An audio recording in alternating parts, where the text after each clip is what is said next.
Hello बच्चों, तो आप सभी का स्वागत है मेरे यूट्यूब चैनल मैराथन क्लासेस में।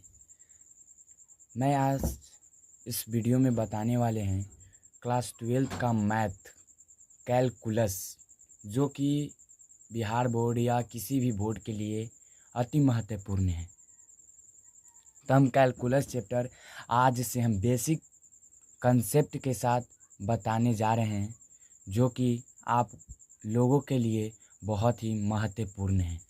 पहले हम बच्चों जानेंगे कि बिहार बोर्ड में कैलकुलस से कितना प्रश्न आता है। तो बाबू, कैलकुलस से 44 मार्क्स का नंबर आता है, जो कि बिहार बोर्ड में पहले 100 क्वेश्चन पूछता था, लेकिन अब जो हो गया है वह डबल हो गया यानी 200 क्वेश्चन 200 क्वेश्चन हो गया है। यानी यहाँ से 88 नंबर आएगा। 88 नंबर हम कैलकुलस सिर्फ पढ़ लेंगे तो 88 नंबर आएगा। काफ़ी सोचिए, जो बच्चा कैलकुलस समझ जाएगा वह पास हो जाएगा। तो हम आज से कैलकुलस का एकदम बेसिक के साथ बताने जा रहे हैं। तो आप लोग इस चैनल को सब्सक्राइब कर लीजिए और दोस्तों के बीच शेयर कीजिए और लाइक कीजिए। यह मेरा न्यू चैनल है। तो हम पहले हेडिंग देते हैं calculus. Calculus calculus calculus calculus calculus में बाबू कौन कौन चैप्टर शामिल हैं? तो चैप्टर 5 शामिल है, चैप्टर 6 शामिल है, चैप्टर 7, चैप्टर 8, चैप्टर 9, ये 5 चैप्टर शामिल हैं। तो पहले हम चैप्टर 5 पढ़ेंगे, उसके बाद चैप्टर 6 पढ़ेंगे, उसके बाद चैप्टर 7 पढ़ेंगे, उसके बाद चैप्टर 8, उसके बाद चैप्टर 9। ठीक है, तो चैप्टर 5 हेडिंग देते हैं चैप्टर 5। जानेंगे कि चैप्टर 5 का चैप्टर नेम क्या है। तो चैप्टर नेम है सांतंत्र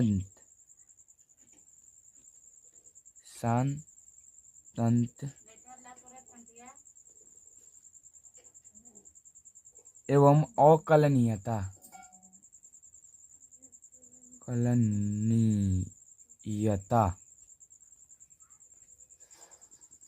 एवं अकलनीयता। इसका इंग्लिश जानेंगे। कंटिन्यूटी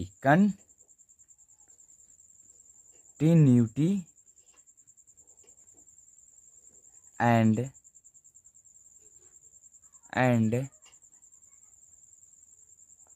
डिफरेंटिएबिलिटी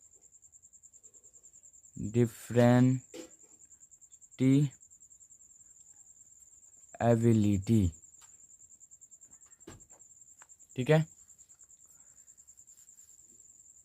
ये चैप्टर नाम है, चैप्टर 5 का नाम है। इसमें अवकलन, पहले हम जानेंगे कि अवकलन क्या होता है। अवकलन यानी डिफरेंशिएशन।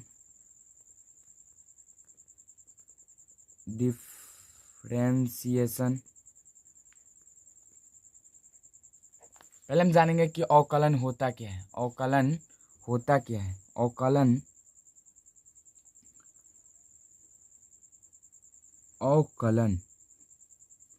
पहले हम जानेंगे कि अवकलन होता क्या है। तो अवकलन परिवर्तन की दर को ही हम अवकलन कहते हैं। परिवर्तन के दर को ही हम अवकलन कहते हैं। लिखते हैं यहाँ से, ऑब्जेक्टिव में पूछेगा। परिवर्तन के दर को ही अवकलन कहते हैं। अवकलन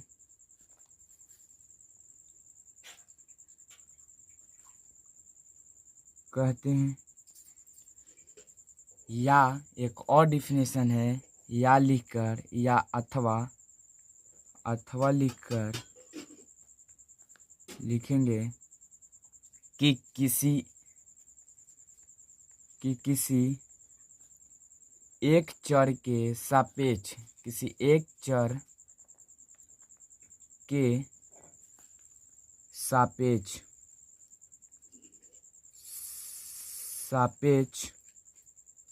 दूसरे चर में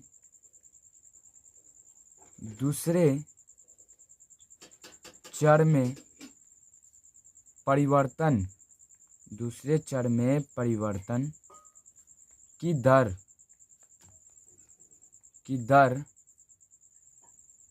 को ही हम अवकलन कहते हैं।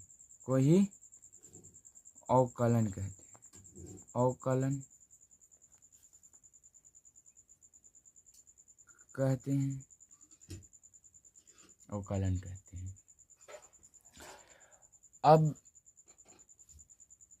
आगे एक बिंदु लिखवाते हैं, बिंदु पॉइंट लिखिएगा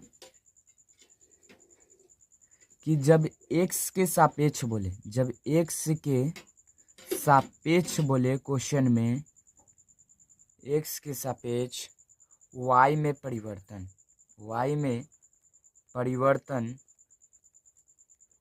परिवर्तन तो लिखना है dy अपॉन dx। जब बोले कि y के सापेक्ष x में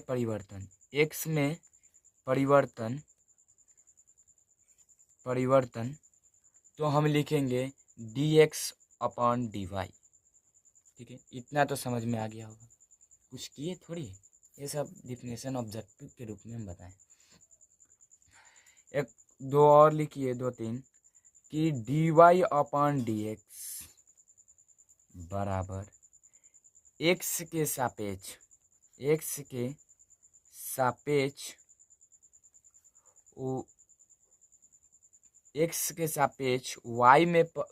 y का अवकलन। और दूसरा है कि d अपॉन dx बटा dy बराबर y के सापेक्ष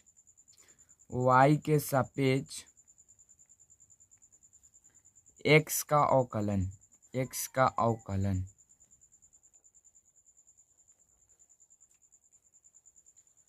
अब जानेंगे हम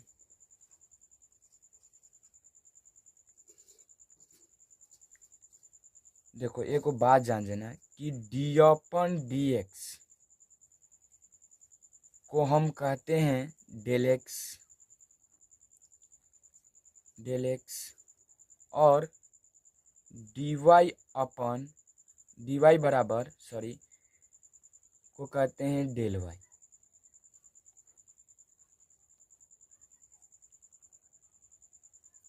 ये ऑब्जेक्टिव के रूप में 1 नंबर में पूछता है। ठीक है, आप लोग समझ चुके हैं। अब हम जानेंगे इस पेज के थ्रू कि dy अपॉन dx को हम क्या क्या से सूचित करते हैं। dy अपॉन dx को हम y डैश या y1 डैश या fx या dy से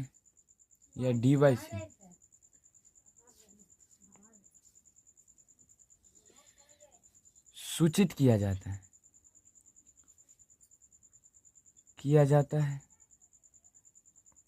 ठीक है, सूचित किया जाता है। अब यहाँ तो हो गया, ये भी इम्पोर्टेंट पॉइंट है। अब यहाँ से 19 महत्वपूर्ण मोस्ट इम्पॉर्टेंट फार्मूला बताने जा रहे हैं, 19 जो कि पूरे कैलकुलस को चटनी बना के रख देगा। हेडिंग दीजिए आप लोग most most important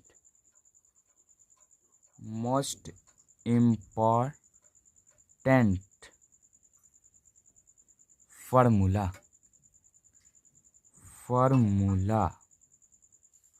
most important formula. ठीक है, एक तरफ लिखिए फलन, एकदम आसान भाषा में समझाएंगे, आप लोग टेंशन मत लीजिए। एक तरफ फलन लिखिए और एक तरफ लिखिए अवकलन। बहुत इम्पोर्टेंट फार्मूला है। एक तरफ फलन, एक तरफ अवकलन। नंबर 1 देख के लिखते हैं कि y का अवकलन क्या होगा। कोई पूछे कि y का, यानी बुक में देगा, वैसे बुक में ऐसे देगा, बुक में ऐसे देगा कि d/dx y का अवकलन। बात तो वही है, लेकिन हम डायरेक्ट लिख दिए हैं y का अवकलन। समझे? तो हम जानते हैं कि y का अवकलन y डैश होता है, ठीक है। दूसरा है कि x के पावर n का अवकलन हम लोग जानते हैं nx x के पावर n के पावर -1, nx के पावर n-1। बुक में ऐसे देगा dy/dx xn का अवकलन बताएं। बुक में ऐसे देगा, तो ये आता है। कैसे आता है वो हम बताएंगे। आगे है तीसरा अचर मान। यानी अचर मान यानी कांस्टेंट वैल्यू का अवकलन हमेशा 0 होता है। जैसे कि क्वेश्चन आएगा कि dy/dx 5 का अवकलन, तो हम लोग 0 लिखेंगे, या dy/dx 10 का अवकलन 0 लिखेंगे। कोई भी कांस्टेंट मान हो उसका अवकलन 0 होता है। समझे? तो आगे चौथा फार्मूला क्या कहता है? sin x का अवकलन होता है cos x। और पांचवा फार्मूला है cos x का होगा -sin x। समझे? और क्या बोला जाता है? tan x का फार्मूला होगा, tan x बराबर होगा sec स्क्वायर x। समझे? आगे है cot x, 7वां हुआ ना? हाँ, 7वां। cot x का फार्मूला होता है -cosec स्क्वायर x। समझे? सब फार्मूला बहुत इम्पोर्टेंट है। आगे 8वां है sec x का अवकलन होगा sec x into tan x। sec x का अवकलन क्या होगा? तो sec x into tan x। समझे? अगला है 9वां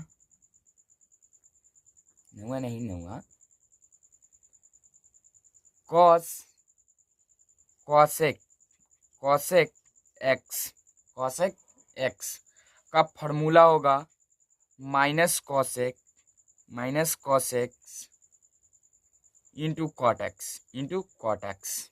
ये फार्मूला होता है। ये 9 फार्मूला अभी हम बताए हैं, 9 फार्मूला हम अगले वीडियो में बताएंगे।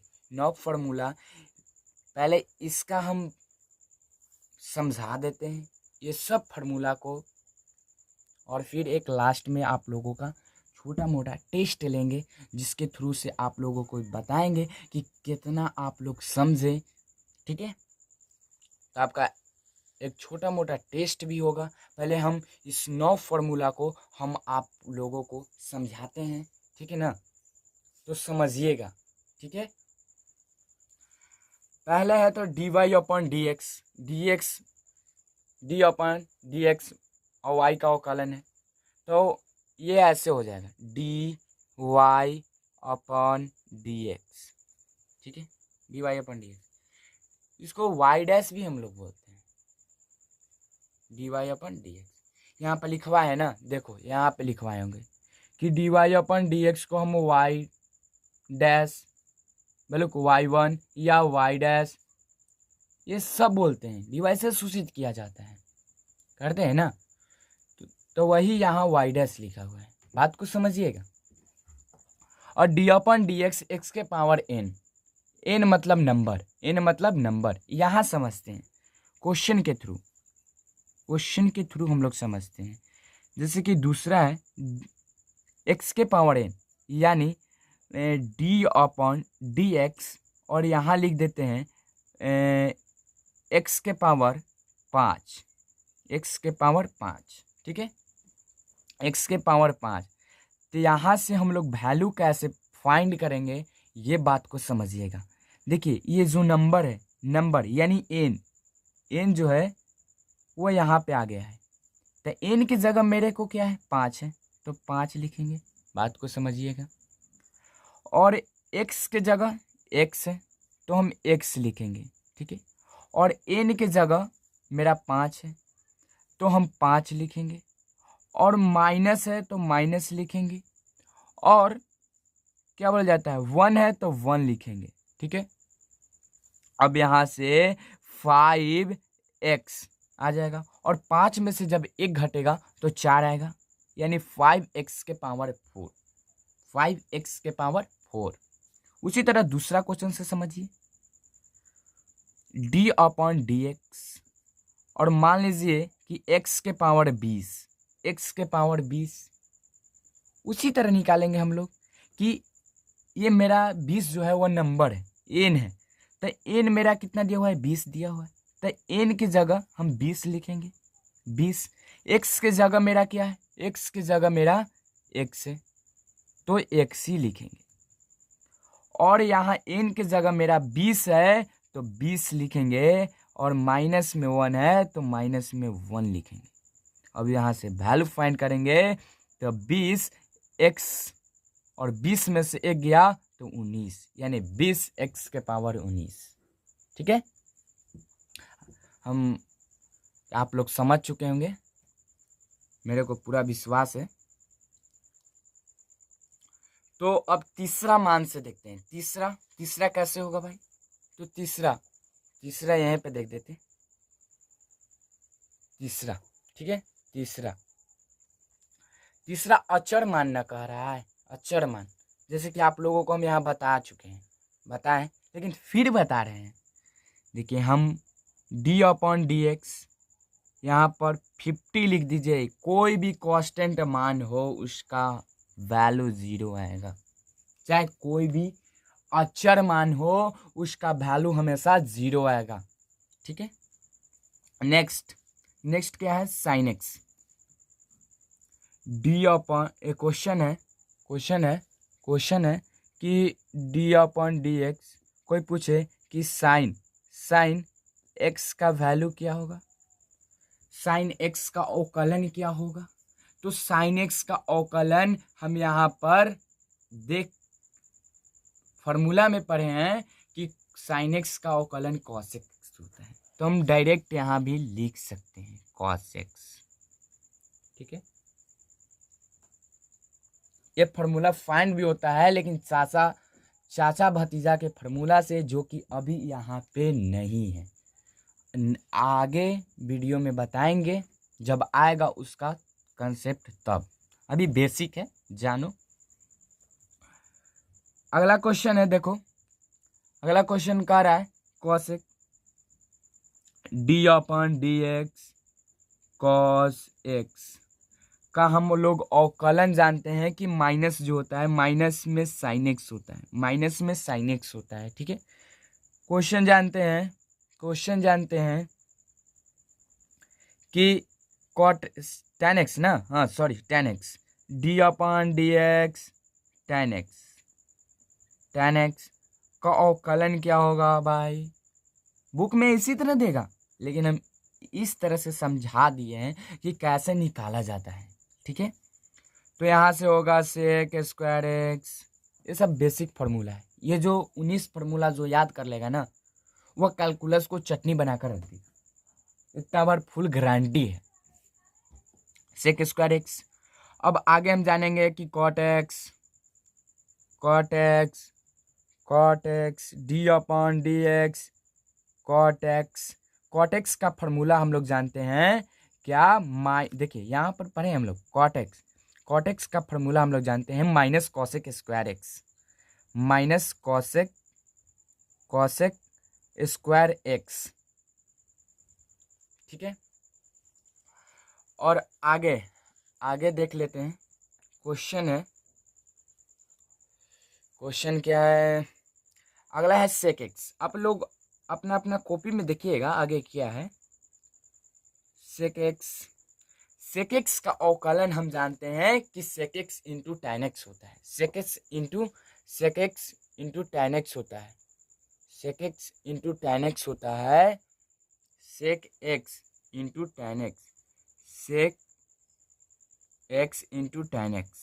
Ten x. नेक्स्ट क्वेश्चन देखते हैं। D upon d x cos x equal to होगा क्या। हम लोग पढ़े हैं कि कॉस एक्स का अवकलन होता है माइनस कॉस एक्स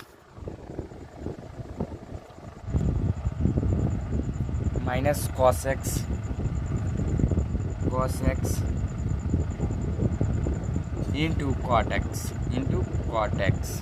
ठीक है, ये हम लोग समझ लें, 9 फार्मूला हम लोग समझ लें। ठीक है, कुछ टेस्ट ले ले, चलो थोड़ा और समझा देते हैं सत्यम जी कि साइन एक्स कौन कौन में पॉजिटिव होगा, कौन कौन में निगेटिव होगा। ठीक है, कौन कौन में पॉजिटिव होगा, कौन कौन में निगेटिव होगा। तो साइन एक्स बराबर हम लोग साइन एक्स का अवकलन होता है कॉस एक्स टेन एक्स बराबर होता है sec square x. Tan x का अवकलन सेक स्क्वायर एक्स। आगे जानते हैं कि सेक एक्स का अवकलन होता है sec x into tan x. ये जो हुआ ना, ये तीन जो हुआ इसमें पॉजिटिव होता है।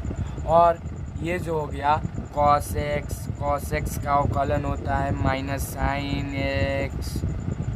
आगे है कॉट एक्स का अवकलन होता है minus cosec square x.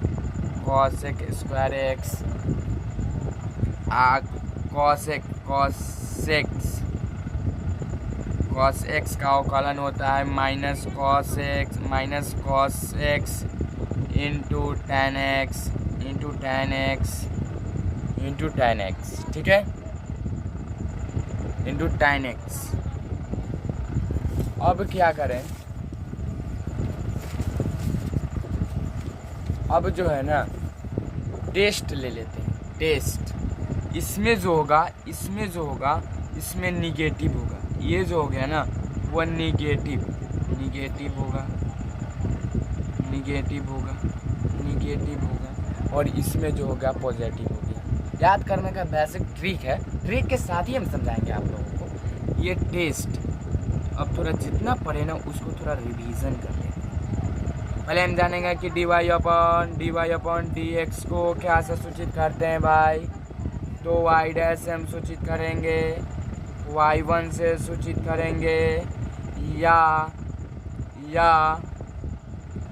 f1x से सूचित करेंगे या dy से सूचित करेंगे, dy से, ठीक है। इसे भुलाइए मत, ये सब छोटा मोटा जानकारी है। आगे जानेंगे कि अचर मान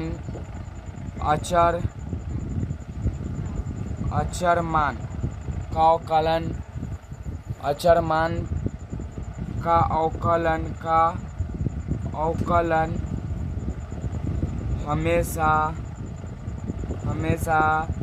0 होता है।